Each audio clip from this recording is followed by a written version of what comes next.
What's up, everybody? This is Alex from Heavy New York at the Gramercy Theater. Third interview for the Of Mice and Men show, and today we are here with Blessthefall. Hi, I am all of Blessthefall. Exactly. I am all encompassed in one body. That's pretty impressive. It's got to save you a fortune on like road crew and everything. Oh yeah, I'm like a DJ. It's just me. I make all the music. I mean, hey, that's pretty impressive. Yeah. I'd imagine that the venue loves you. Yeah. But, no production. But I know that the new record is scheduled for Hard Feelings. It's scheduled for a March 23rd release. Yeah. March 23rd. How has recording it been, and what could we be expecting from it? Man, you know what?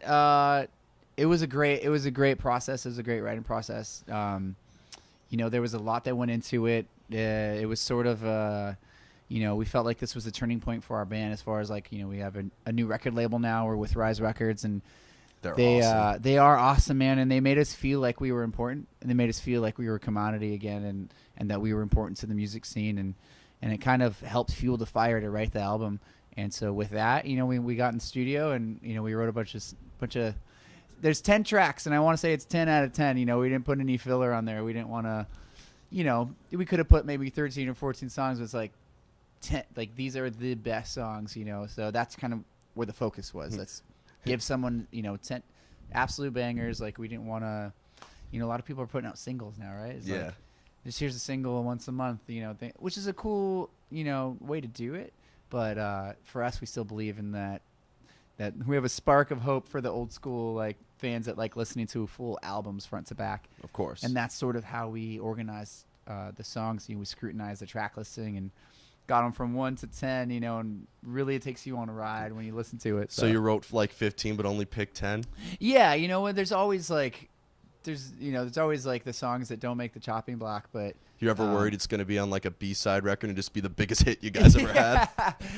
That would be pretty hilarious. It was like, well, what do we know, But yeah, it was awesome. It was an awesome writing process. We rented an Airbnb in Arizona. Oh, sweet. And that's where the whole band's from. Besides me, everyone else lives in Arizona and Phoenix. So it was cool to just be there, and all the dudes got to be around their families, and it was a very chilled writing session there. Just working in a house rather than just like a traditional studio. Yeah, you want to be in an environment that you're in because it could help with the writing process. Yeah, so it was very cool. And Tyler Smith was our producer, and he did the Falling in Reverse's newest record, and he's gonna be huge, man. Mark my words. He especially when this album gets out to the masses, people are gonna be seeking him out, and he's a great dude and great producer, and was able to help us hone a new sound. Yeah. While keeping the Blessthefall traditional. There's the riffs are in there, and they always will be. But at the same time, we didn't want to give the fans the same old thing. So it's definitely a little left of center. There's some songs that you can't really put your finger on what it sounds like, but it's just different and it's fresh and it's cool. Yeah. So. Listen to that. Is it anything like that bass? It's a lot better than that bass. You can't hear it now, but it's vibrating in here. Yeah. But one thing I've always cared about is because I could listen to your voice and immediately know that it's you. You have a very distinct voice. So do you kind of stick with a formula when writing new music for Blessthefall, or do you kind of like to challenge yourself and maybe do something you never have done before? Every record I'd want it to be a challenge. Like I said, it would be unfortunate if we offered the same thing over and over again. So we like to challenge and push ourselves, and me vocally especially.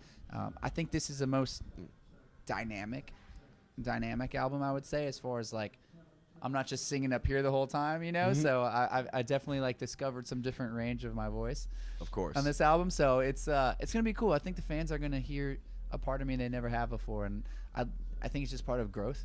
Yeah. And it feels good, and you feel accomplished when you can grow and do something new with each album. Absolutely. You know what I mean?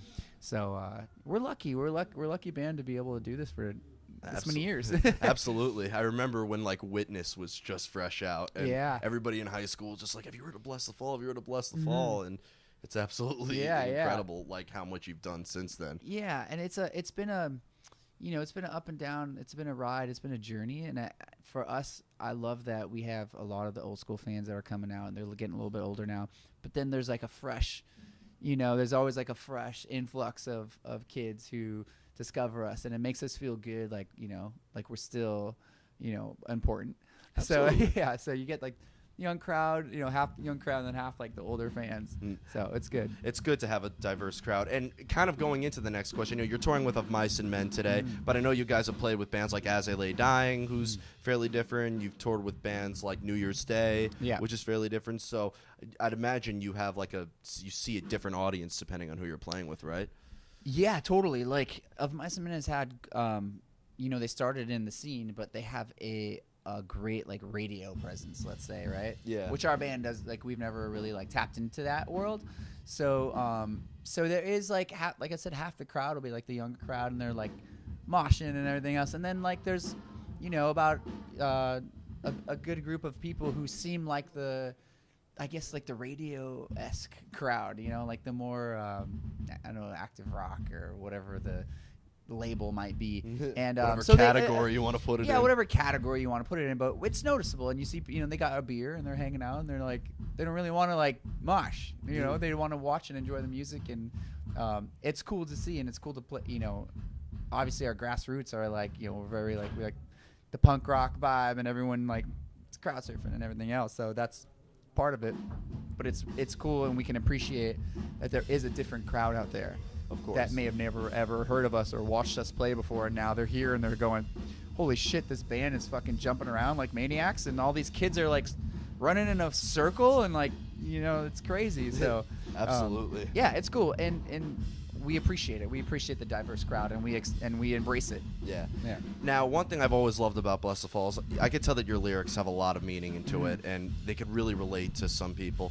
What I was always curious about is with vocals, do you like come up with a subject matter and the band writes according to that, or do you hear the music first and you are able to kind of evolve from that? Yeah, you know what? Generally, Elliot and Eric will write music, and I'll get songs instrumentally. But like for this record, I'm always creating. I'm always just like inspired by something that's going on around me, and a subject matter or the way I'm feeling or whatever. So I'll quickly I'll jot notes down. Right? Like, so maybe I'm watching a movie and I hear this dope line, and I'm like, I just type it down because it made me feel a certain way, and then later on I'll revisit that and try to like see why I felt that way for it, and like write a song maybe even based on that. So I'm always sort of keeping a journal, I guess, on my phone, on our phones now, right? No one like really writes it on paper. Yeah. But I mean, I was born in '93, so what's this paper? Yeah, I don't know. Exactly. So I'm always sort of keeping a bit of a journal. But then so when it comes time to write a record, Eric and Elliot are sending me these songs, and sometimes I'll listen to it and just write based on an emotion that the songs make me feel. If it's a pissed off song, obviously it's going to go that way. If it's a more emotional vibe, I'll tap into that sort of thing, or I'll just go ahead and look in my notes and find things that that might relate to that certain song. So it's always a little bit different, right? There's no exact formula, but I will, I'll get the songs from Eric and Elliot, and then see how they make me feel and go from there. Awesome. Yeah. That's cool, because I know that like a lot of people, like I think Disturbed is a good example. Like David Draymond comes up with like this example of what he wants to sing about, and then they write like the heaviest riff according to that. That's cool. Yeah, that's cool. I'm gonna I'd like to try that. I'd like to just be like, hey, I'm thinking of this thing. You write to the way this makes you feel. I mean, let's hope the feeling's mutual, right? Yeah, totally. Cool. Yeah. And now I've heard a lot of stories on how your music has helped fans, and I know some of your music is very personal at all.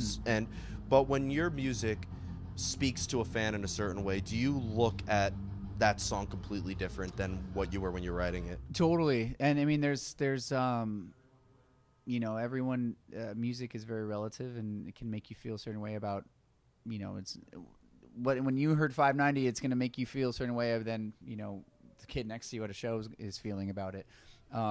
So yeah, it's I think that's awesome. I think that's one of the magical things about music, and I'll hear from fans and be like, yo, I was in the army, and like I was literally like in the desert and like listening to you guys over this song repeatedly, and I'm like, damn, that's amazing. Like now you have that moment in your time, in your life, that this particular song got you through this moment in your life, which is completely opposite from what I wrote it for. You know what I mean? Which is interesting. Yeah, which is super interesting. That's why, I mean, music's so special, man. And, it's it's one of those things that like I asked somebody about this the other day. Imagine if music just went away for a day, right? I would be dead in that I day. mean, you think about it. You walk into a store, there's music playing. You know, you're going to a grocery store, there's music playing. You get in a car, there's music playing. Like everywhere you go, music is sort of just carrying you through life. And maybe it's subconscious, maybe you're not an active listener, but really subconsciously, it's something that really helps us get through life. So it is important, and I think music will always be important. That's what it's so fulfilling. Yeah, and I've always wondered when a person puts thoughts into lyrics, like what I was always curious about, if a person tells you this song helped me through this time and it made me think of that, but you had a completely different.